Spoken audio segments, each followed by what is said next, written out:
Greetings, Knights of Westeros. I am your Lord Commander, and welcome back to Crusader Kings 3, a Game of Thrones mod. Now, in this video, we will be showcasing some of the new features and the new bookmark characters for the newest update of the Game of Thrones mod for Crusader Kings 3. So, without further ado, let us jump in here. Yeah, very nice. So, the new bookmark date is 258 AC, or the War of the Ninepenny Kings. Now, I personally don't know too much about this particular time period or this event, but I am incredibly excited for the fact that we've added in, just a big portion of Essos over here. I don't believe Braavos is up and running yet, because that's what this is. All the way up here is Braavos, but it does look like we've got a decent amount of additional space, and I'm actually really excited to look into some of this. So, to begin, let us just read some of the newest stuff. That way we can all get just a better overview and a better insight as to what some of this new content is, and what it is we'll be looking at within the new bookmark. So, the War of the Ninepenny Kings, the 21st of the 12th moon, after Aegon's conquest 258. A Blackfire pretender rises once more in the east as a terrifying new Captain General has taken command of the Golden Company with his sights set on the Iron Throne. Melys the Monstrous lives up to his name, and a growing alliance of pirates, outlaws, and exiles have pledged support to the would-be king. The self-fashioned Band of Nine may yet make trouble for the lords and ladies of Westeros. But King Aegon V Targaryen has concerns at home to match the threat abroad. A champion of the small folk, his many reforms have upset rulers across the Seven Kingdoms, and betrothals spurned by his children have soured what little support he once held. And turmoil in the west has turned feverish, the risk of rebellion from the cunning Lord Roger Reyne held in fraught precarity. Yeah, precarity, you know. Hope for the king rests in the ancient texts of Ashai, promising a rebirth of dragons to usher in a new era of prosperity. But as the inferno around him grows, it risks swallowing him whole. That is very interesting. So, this little bit right here kind of makes me want to take a closer look at King Aegon V. So, the fourth son of a fourth son, Aegon the Unlikely, did not seem fated to sit the Iron Throne. Yet, fate is a fickle mistress, and the affable egg has ruled the Seven Kingdoms deftly for 25 years, improving the lives of small folk, navigating broken betrothals, and putting end to uprisings small and mighty. At the brink of yet another rebellion, as a Blackfire host musters under the formidable Melys the Monstrous, Aegon is consumed by his dream of bringing back dragons, but will the dream be his undoing? That is interesting. So, it is alluding a lot to, like, a rebirth of the power of dragons within Westeros. So I wonder if this is, in fact, if they did, in fact, add in some kind of feature or decision that allows us to try and hatch fossilized dragon eggs, or something along those lines. I will definitely jump in and take a look. But yeah, that's pretty interesting. So, this is King Aegon V. This is Prince Jaehaerys Targaryen of Dragonstone. The Prince of Dragonstone is considered weak by many, likely due to his sickly nature, but his resolve when tested remains unwavering. Such was the case with his love for his sister, the Princess Shera. When their older brother, Prince Duncan the Small, put aside his own inheritance to take a commoner as his bride, Jaehaerys took note, and secretly wed and consummated the traditional Targaryen marriage to Shera. As rebellion foments in the east, how will the young prince take hold of his destiny and guide the future of House Targaryen? This one is a little more open-ended, I feel like. And I'm also quite confused as to his territories. Like, does he just kind of control all of this, or is this just where he's going to start off at? Because it says that he's in Dragonstone. So I'm not entirely sure. We will do the play as any ruler. That way we can take a closer look at some of the some of the playable areas and everything like that. I would love to see who the current King of Starks are, the current King of Dorne, the King of the Vale, and so on and so forth. I feel like that'd be pretty interesting. Moving on, however, Lord Roger Reyne. So I have always wanted to do a House Reyne playthrough. However, a lot of you guys within the comments section have been saying that you don't want to see a playthrough that a lot of people have already attempted or have already done. Yeah, so JBD Gaming has already done a House Reyne playthrough. I'm not entirely sure if he's done it as part of this mod, or maybe he just kind of played in another different, in a different bookmark, and then just recreated essentially the revival of House Reyne. But now we actually have an opportunity to play as a bookmarked character here in the Castle of Castamere. So, Lord Roger Reyne, Lord of Castamere. Roger the Red Lion spent much time at Casterly Rock during the brief marriage of his sister Ellen and the heir to the rock Tyon Lannister. But following Tyon's death during the Fourth Blackfire Rebellion, he returned to the mines of Castamere to plot the future of his family. The lion's claws are sharp, but are they long enough to reach the near impenetrable seat of House Lannister? Now this seems very, very interesting to me, because the Reynes aren't like a mighty noble house. I mean, they're pretty mighty in their own right, and they are, pretty high up there as far as nobles go. But they're not near, like, look at how much territory they actually hold, especially now in this bookmark, especially compared to their overlord's House Lannister. So I feel like this would be a very, very interesting playthrough if you wanted to do like a rebellion or an uprising kind of thing, like the noble Lord Roger Reyne raises his banners and foments insurrection within the Westerlands so that he can overthrow the tyrannical House Lannister. Actually, I believe Tytos Lannister isn't all that tyrannical, but I know that around this time period, yes, Sir Tywin Lannister is in fact still around. And then his brother Kevin Lannister, that's interesting. Yeah, Lord Tytos Lannister. Tytos the Toothless Lion was never a strong-willed man, and too trusting by half. Once known as the Laughing Lion for his jovial nature, Tytos lost much of his nerve with the passing of his wife, Lady Jane Marbrand, and his unruly vassals have been quick to take advantage of their forgiving liege. As a new lion bears its teeth from the seats of Castamere, will Tytos find the will and a way to restore order to the Westerlands, or might his brood and willful cubs take matters into their own hands for the sake of House Lannister? Now this one's pretty interesting because we're not seeing, well, I mean, we are technically seeing the story of Tywin Lannister, but we're seeing it from the perspective of his father, Lord Tytos, which I find incredibly interesting, because I've always been a huge fan of Tywin Lannister, both in the books and in the show. He was definitely one of my favorite characters. In the books, he has a lot more tender moments with Arya and with Jaime that we don't really get to see in the show. But even in the show, they don't show nearly half the ruthlessness that Tywin Lannister is capable of. And that's what I absolutely love, is a character with depth. Everybody in the realm knows Tywin Lannister as a man not to be fucked with. But with, kind of like a soft spot in certain situations. Like, I'm 100% convinced that if he knew that Arya Stark was Arya Stark when she was his cupbearer, he would have, held her hostage, had her executed, whatever have you, whatever Tywin shit he would have plotted in order to make ends meet for House Lannister. However, knowing that he does have that kind of tender side on a situational basis, it does just kind of add to that character as a whole, I believe. It makes him feel more fleshed out. He's not just a ruthless monster for the sake of being ruthless. He does a lot of things in a very calculating and a very cunning manner in order to provide for his house, in order to build his legacy, in order to further the name of House Lannister. He's very proud of the fact that he was born a Lannister, and he wants other people to know about it as well. Not in a way that seems vain, but in a way that makes him feel equal. You know what I'm saying?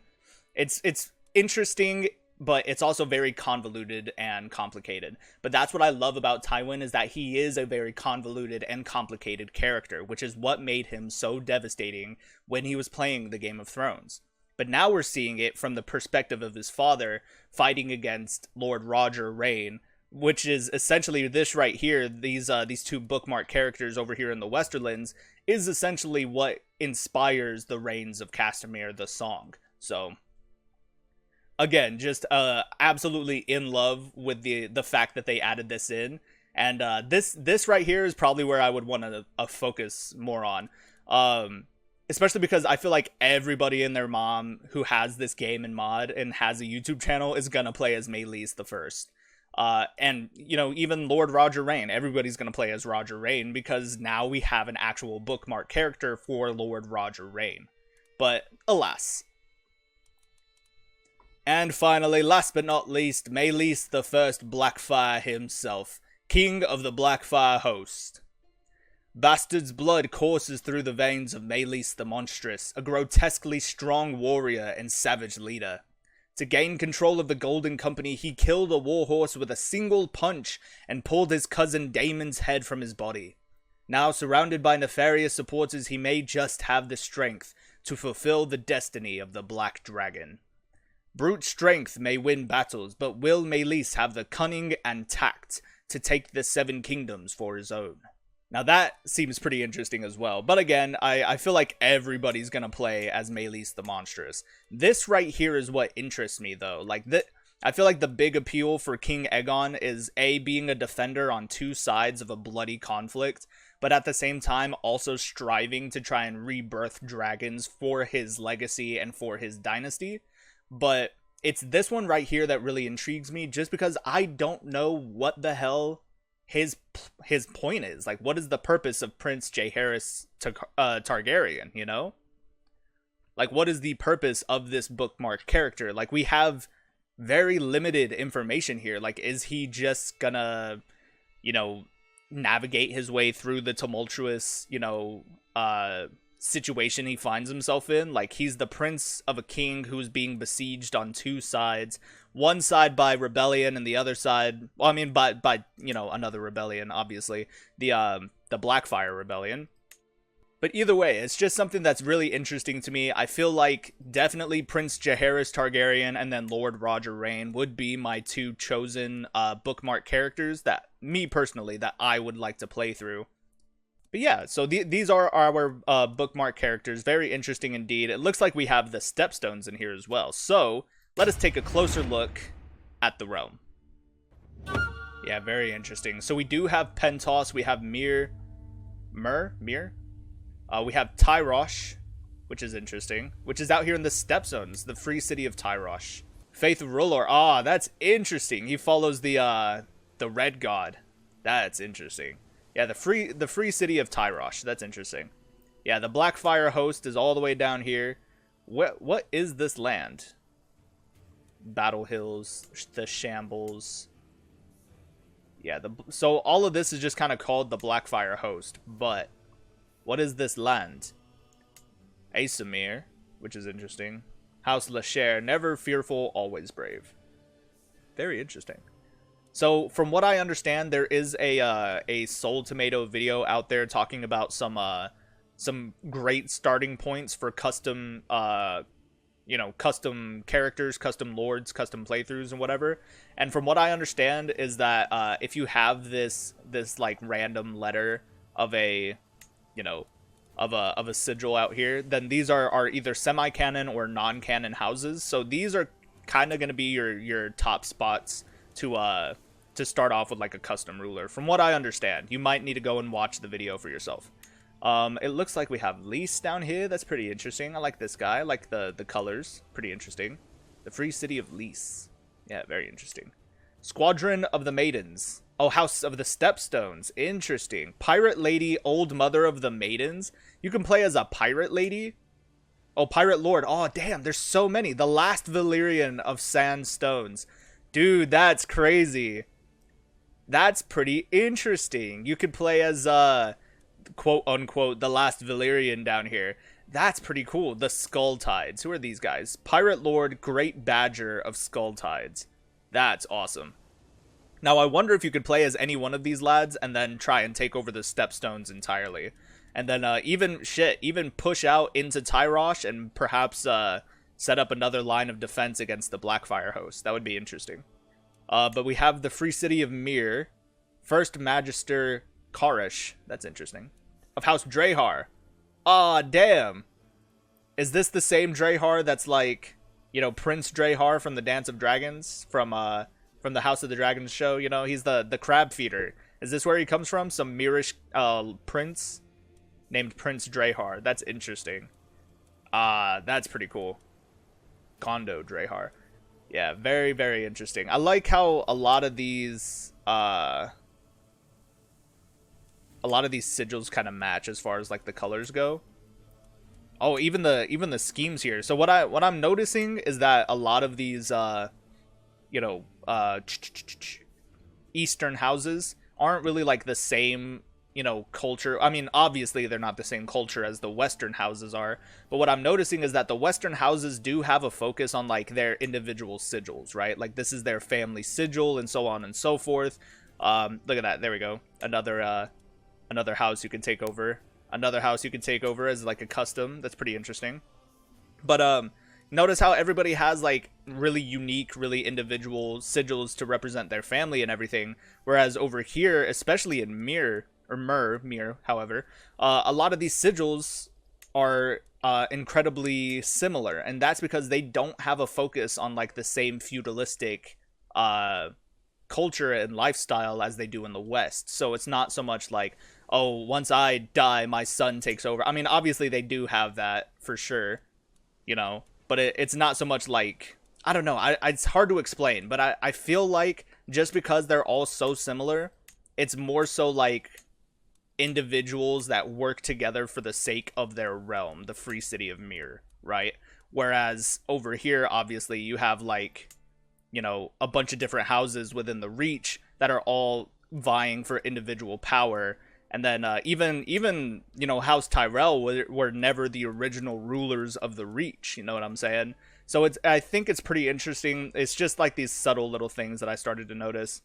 But anyway, we're gonna keep moving up. What is this? Gold Furrer. Interesting. Tree of Crowns. Interesting. Yeah, and then we've got Pentos. Yeah. Centanis. Pretty interesting. Yeah, and again, a lot of these Essos banners are pretty similar. I wonder if it's bugged like that or if it's intentional. I feel like it's intentional, and if it is, very well done, in my opinion. Yeah, look at that. This is what I wanted. Princely Arbiter. Ooh, interesting. But I think this is essentially where Andalos is, from what I understand. Is this all Pentos? Or are all of these guys just individuals? Ah, these are individual lords. That's interesting. Yeah, very interesting. You can even start up here as somebody small and just take over this entire area. Because these are all Bravosi houses, right? No, Andalosi. Yeah, Andals. We've got some Andals over here. That's pretty interesting. So, unfortunately, I don't think a full Andal, like, revival type thing is in the works. It's something I was looking forward to because the Andals, you know, when the Andals invaded into Westeros, they landed in the Fingers and they killed many of the children of the forest and the kings of the First Men and pushed them further west. Now, even the Dothraki know Westeros. They call it something in Dothraki, but it's like something Andali, the land of the Andals. But in reality, the Andals only make up one third of the cultural humanity, essentially, like the three different cultures of humanity over here. So you've got the First Men, who are obviously, you know, here first. They fought against the children of the forest and they built the, you know, they worshiped the old gods. And then the Andals came and they slew many of these First Men kings and then took over. And the Andals brought with them the faith of the Seven and, you know, the ideals of knighthood, because they had a warrior's culture, basically, like a warrior society. And so they brought over much of that. And then the Rhoynar come from the Rhoyne, which is this, or like somewhere around this area, one of these rivers is called the Rhoyne. And the Rhoynar came over and essentially became modern day Dorne, from what I understand.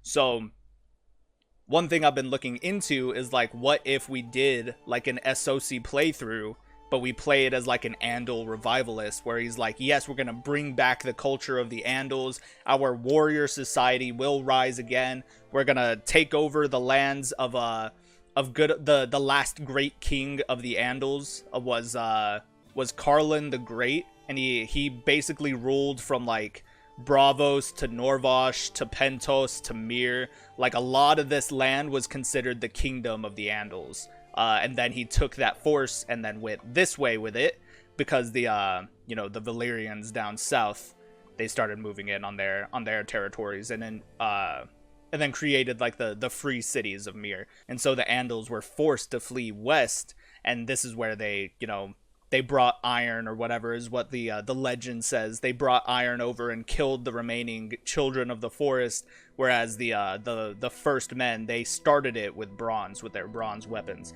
So again, just something I've been looking into, this Andalosi like revivalist type thing, where I don't know, it's almost like cult-like, we're gonna recreate this warrior society and bring back knighthood and the our original faith and culture and whatnot. Just something I was looking into, but that's pretty interesting. So we are gonna look around as well. I want to see who some of these other lords are. So we still have, the High Lordship of the Harbor is still run by House Redwyn. House High Tower of Old Town is obviously still around, because this takes place, this bookmark is after the Dance of the Dragons, from what I understand. Obviously, because the Dance of the Dragons obviously has dragons, and King Aegon V does not have dragons. So, High Lordship of Rosby. Yeah, look at that. House Darklin is still around in Duskendale. Yeah, look at that. House Riker is still just a minor, a minor lord compared to the High Lord of House Darklin. That's pretty interesting, because this is before the obviously before House Darklin kidnapped the Mad King prior to him going mad. Some say that it's because of the kidnapping by House Darklin and Duskendale that caused the king to go mad. He became paranoid, and he thought everybody was an enemy, and he only had Varys the Spider in his ear, and he was the only one he trusted. And so from then on, he saw enemies everywhere. So a lot of people contribute the fall into madness by the Mad King to Varys the Spider. They put the blame on him, which is pretty interesting. Yeah, House Staunton is still around. Yeah, Lord Paramount of Dragonstone. I wonder if all of this is just here for no reason, or if he intends on moving out this way. But for what purpose? That's what confuses me. Like, is he vying for the throne, or is he just straight up chilling, trying to, like, be the next in line, essentially? That's what's interesting to me. If y'all know better, let me know, please.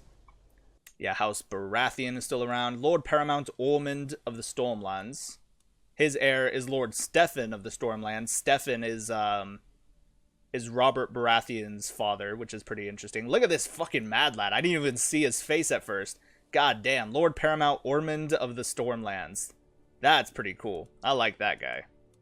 Alright, looks like the Dornishman. Princess Loreza of Dorne. Very interesting. I don't know too much about the Dorne either. About the Dornish. House Toland. It's pretty interesting. Yeah, I don't know much about the Dornish people. I should learn at some point, but not right now, lads. Yeah, the Tarleys are still here. Yeah, Lord Samson of the Westmarch. His heir is Talbert Tarley. That's interesting. Look at that. A couple more, non-canonical houses that y'all can join in on. So what I'm seeing here with a lot of these non-canonical houses is that there's a huge opportunity for us to do so many different custom character series, or at least mini-series. I know we have a lot of series already in the work, and I truly intend on playing the Bastard Dragon Legacy for as long as we can, even if it takes all year long. But that one will only be uploaded on, like, Sundays, so it's not going to be like a 3 uploads a week type of deal. And then obviously we are still playing as House Stone in the Vale in our Realm of Thrones mod for Bannerlord. So that one I'm also really enjoying, but I noticed that a lot of our viewership, a lot of you guys really do enjoy Crusader Kings over Bannerlord. But that's also why I feel like I gotta space this one out to only 1 upload a week, just because I don't want to drown out too much of like the previous episode. For Bannerlord, it's all pretty much the same. It's pretty much cut and dry, right? Like you play as the same character for years and years and years, and you fight off, bandits, bad guys, and then you grow large enough to, I don't know, try and do something. But even then, with Bannerlord games, I feel like it's so much harder to do like a world conquest kind of thing.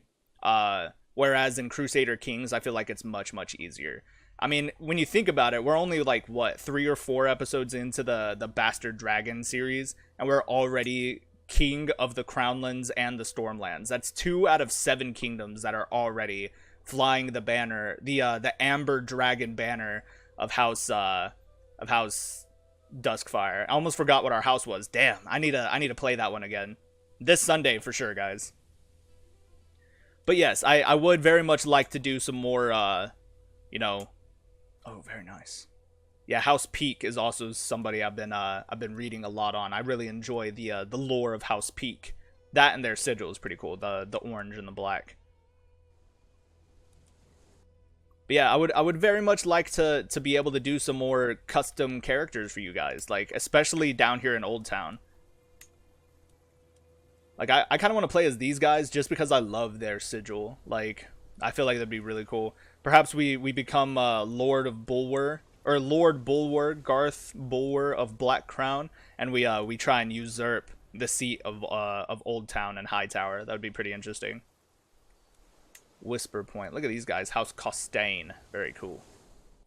Oh, baby Mace. 2-year-old Mace Tyrell of the Reach. That's crazy. And his dear old dad. Oh, he's the master of ships too, of the realm. That's interesting. Luthor of the Reach, Luthor Tyrell. Oh, look at that. House Darkdale is still around. It's pretty interesting. Not bad. Lord Harold of the Shield Islands, House Hewitt. Look at that. The Toll Pass. They're a Westerman house, so that's pretty interesting. They're alleged to, or they're aligned with the Reach. I'm not sure why. That's interesting though, because they are a Westerman house. Yeah, very interesting. Now let's go to the Westerlands. Let's take a look-see around here. Yeah, House Crakehall is still around.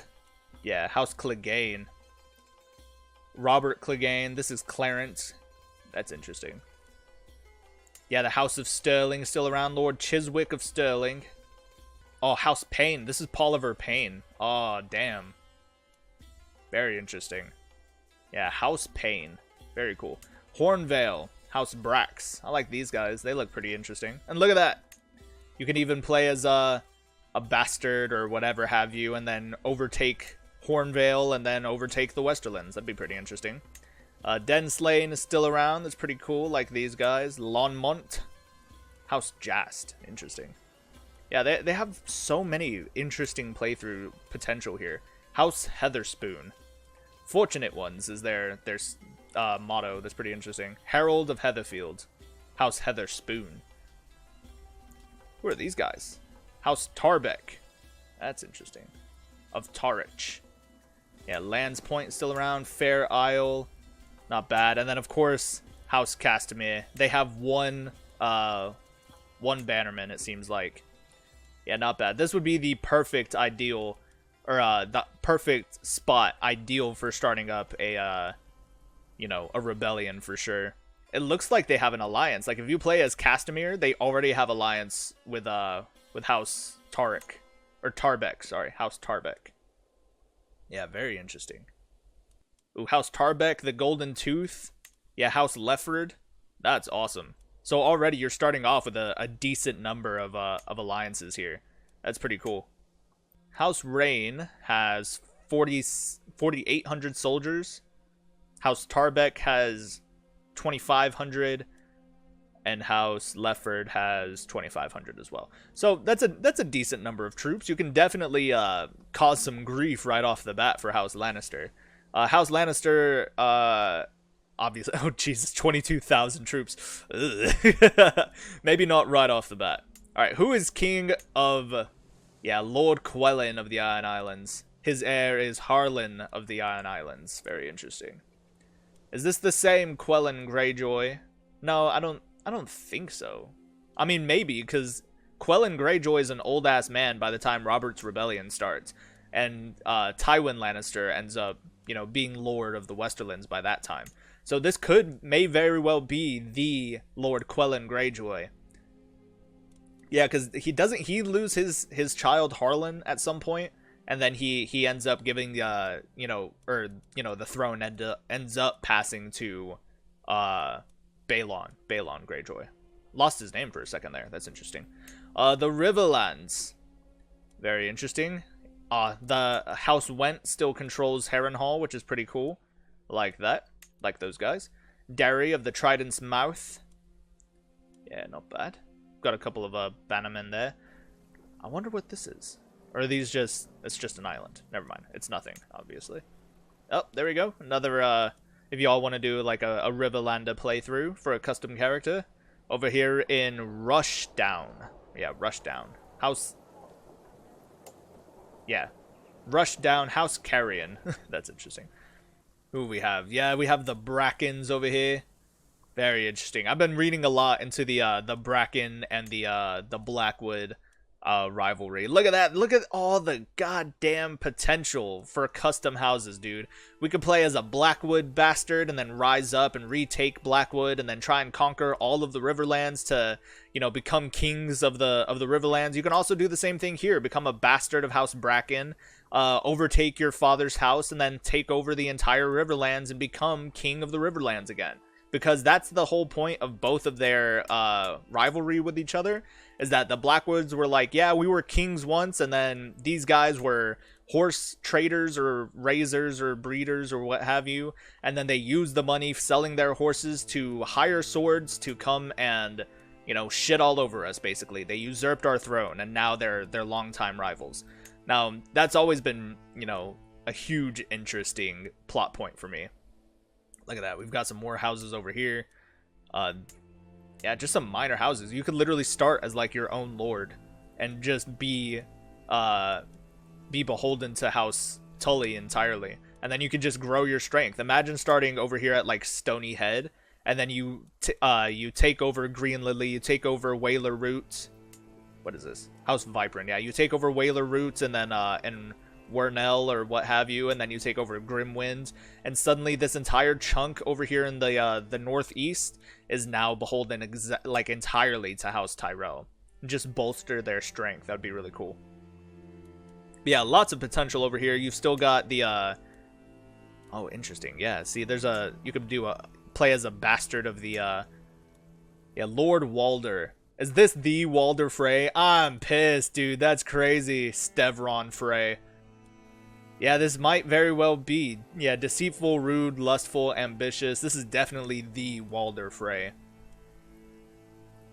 Yeah, you could definitely do a ooh, Helny, not bad. They've got a pretty decent size. 718 soldiers, but not too bad. Look at this guy. Ironwater. Very interesting. I always catch, you know, the orange and black. It's definitely my favorite colors for sure. And then of course you have House Malista, Sea God. Damn, they've got all of this. All of this is House Malister. That is not bad. House Malister would be a pretty interesting one too. That's yeah, that's definitely not bad. They've got some strength to them, lads. Yeah, 4,700 troops. Not bad. The Cape of Eagles is strong for sure. Lordship of Sea Sorrow. House Chains. Oh, House Chains. That's pretty cool. Never seen these guys before. The warrior's fury is our sword, is their motto. Very nice. Lord Bennett of Sea Sorrow. Yeah, very interesting. Lots of potential here, lads. Alright, let us move on to the Vale of Arryn. Lord John of the Vale. This is the John Arryn of the Vale. Very nice. Lord Ronald of the Vale. What happens to Lord Ronald? Why is he not the heir by the time of Robert's Rebellion? I wonder. The Moon Gates. Interesting. Maybe he dies. Yeah, 9 stars is still around. House Templeton. House Redfort. Yeah, House Grafton. Obviously still around. Yeah, House Royce. Lord Andar Royce. His heir is Jon Royce. Very nice. The young Bronze Jon. House Malcolm of Old Anchor, House Hunter of Eastweld, very nice. The Iron Oaks, House Waynwood, not bad. Heart's Home still around, that's pretty cool. The Vale of Arryn is definitely an interesting one to me. I do like the fingers, being a finger man. It sounds pretty interesting.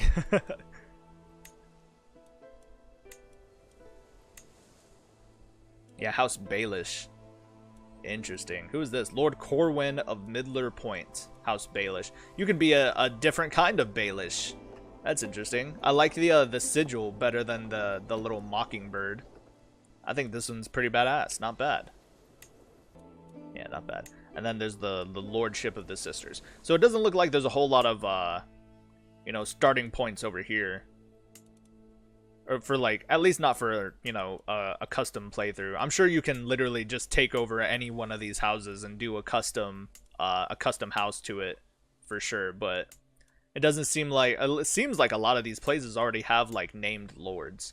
But it's just, oh my god, excuse me, I had a hiccup. But that's just, it's pretty interesting to me. Not much to talk about in the Vale, it seems. House Symes, not bad. But, at long last, we move on to the north, lads. The north, I said. Currently, we have Lord Edwyle of the North. Lord Edwyle Stark. Lord Rickard Stark. This is, Ned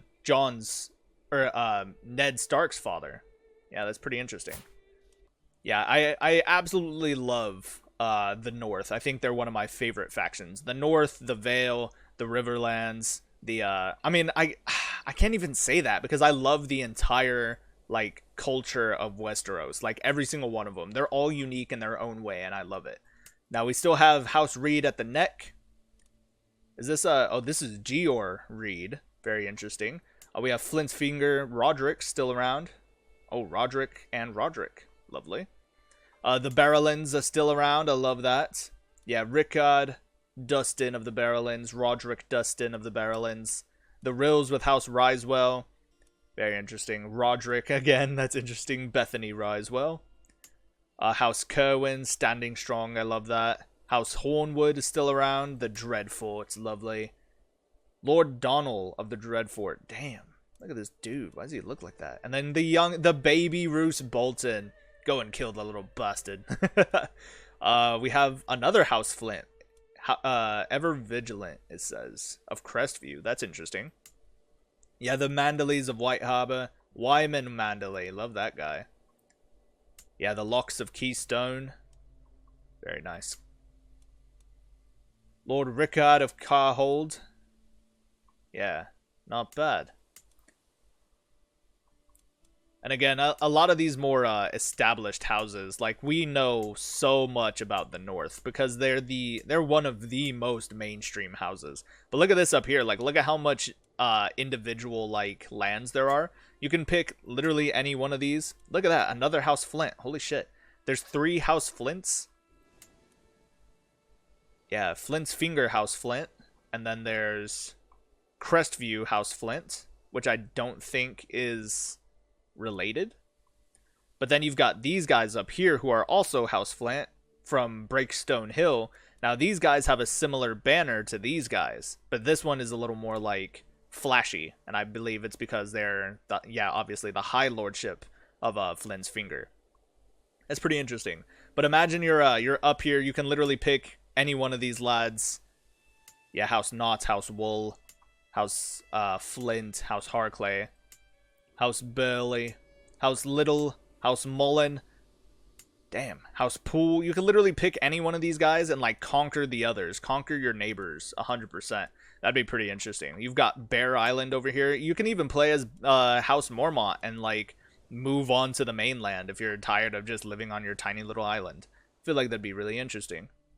But yeah, we've got Brandon of Bear Island and then Geor Mormont. Very nice. This is the man that would become the Lord Commander of the Wall. Currently, oh, we have a Buckler. So House Buckler is actually a Westerlander. No, it's not. It's a Stormlander. I was mistaken. My bad. But yeah, we have Commander Kyle of the Wall. Lord Commander Kyle. Very nice. Not bad. Very interesting. But yeah, so you're gonna be pretty hard pressed trying to find any non-canonical house of the North, just because a lot of the mainstream media covers the North. Just because, you know, they're everybody's favorites. Like, when you watch the show, you follow the story of the Starks and everything, and you know, Jon Snow is the prince who was promised, who's a Stark Targaryen hybrid kid and whatever. And so a lot of people have really run the lore and the background in these minor houses through the ringer. Like, everybody knows who House Stark is, who the Boltons are, who the Glovers are, who the Karstarks are, who the Umbers are, who the Dustins are, and so on and so forth. So you'll be pretty hard pressed trying to find an interesting playthrough here, or not an interesting one, but like a custom playthrough. Obviously, you could do what I did and just, you know, start off as a bastard and legitimize yourself, essentially. Now, me personally, I would love to do a House Manderly playthrough, just because they are one of the only northern houses that still follow the Faith of the Seven. Because the Manderleys used to be way down here in the Reach, but then they were pushed out during the Andal invasion, I'm pretty sure by House Gardener, who is currently an extinct house, because House Gardener is then usurped by House Tyrell, and they become Lords of the Reach. But yeah, White Harbor has always been a point of interest for me personally. So White Harbor, the Barrowlands, the Rills, and the Dreadfort are all part of these free houses that follow Roose Bolton after the Red Wedding, right?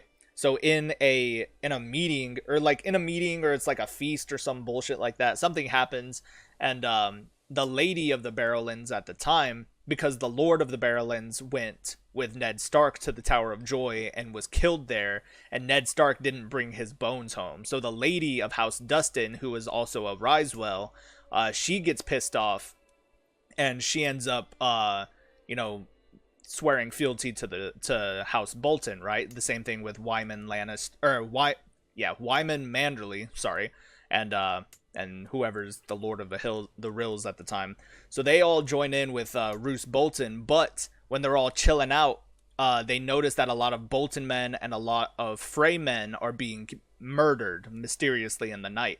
And one of the Frey kids, or one of the lords of House Frey, they're all, you know, stressing out about it. And the lady of the Barrowlands, Lady Dustin, she says something along the lines of, "We may have joined in with you and Lord Roose Bolton, but we've had Dustin men were killed at the Twins during the Red Wedding." And Wyman Manderly, he says the same thing, like, "We lost Manderly men at the Red Wedding," and they both go on to say, "The North remembers." And eventually, in a plot, Wyman Manderly, he kills the Frey kid, cooks him in a pie, and feeds him to Roose Bolton. This all happens in the books. So I'm definitely a huge fan of House Dustin and House Manderly, just for the fact that they're really realistic. Like, yeah, I have no love for the Starks, but I'm also not going to try and defend, or I'm not going to try and, fight against the strength of House Bolton. And then at the exact same time, he's like, you know what? Fuck you. And he, kills and cooks one of these Riverlander lords, the Frey kid. I think it's pretty interesting.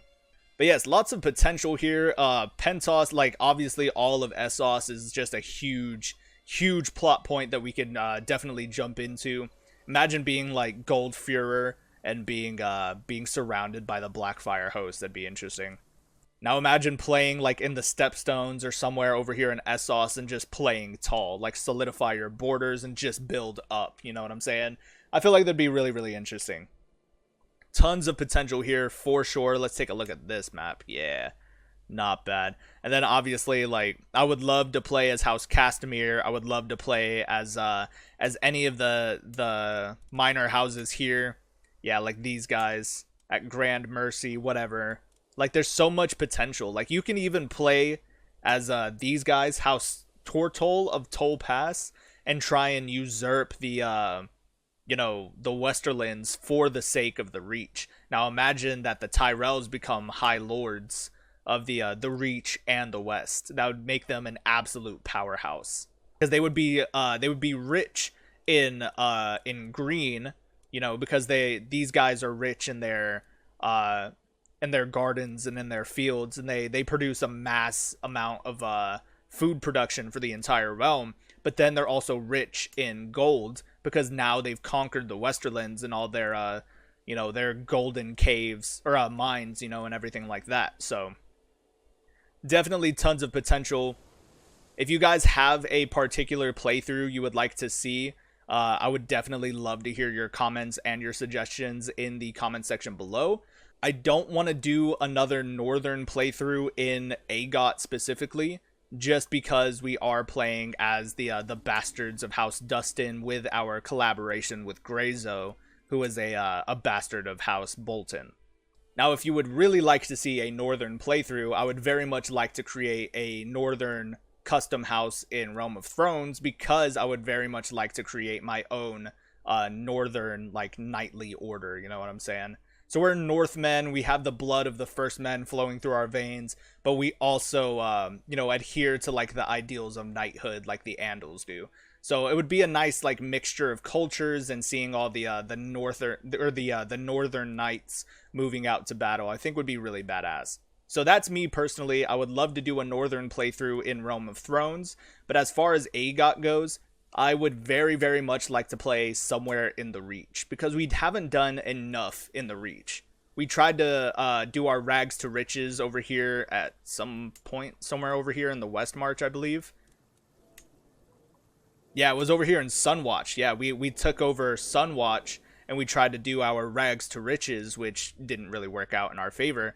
But I would love, love, love to play for the seat of House Hightower. I would absolutely love to play as, like, House Bulwer, and, like, remake it in my own image or whatever, and then retake all of Old Town and its territories, and usurp the seat of the Hightower. And then, of course, being able to play as the as pirate lords over here in the Stepstones. Perhaps we can overtake everybody and conquer all of the Stepstones. Maybe we can even conquer Tyrosh. Maybe we even take the fight to the Blackfire host before they even move west. I feel like that would be really badass. Now, I don't know too much about Myr or Pentos, but I would absolutely love the opportunity to play as, like, an Andal, revivalist movement, and then conquer all of these lands, and then push south and just try and conquer the entirety of the western coast of Essos. I feel like that would be a really interesting playthrough, especially because unfortunately Braavos and the Bay of Braavos is not a playable area yet. Neither is Norvos, I think. Yeah, there's like the city of Norvos is somewhere further east, further, like, inland over here. So, but that is it for today's video, lads. This is more of a informational one rather than a playthrough one, but those are your suggestions. If you would like to have another AGOT series take place during the weekday, I would very much like to do that for you guys. But again, my suggestions are either the Andal Revivalists, Pirate Lords of the Stepstones, or one of these Reachman houses. So that's me personally. But until next time, lads, always remember, honor in service, glory in sacrifice. And I, your Lord Commander, will see you in the battles ahead. Goodbye, my friends.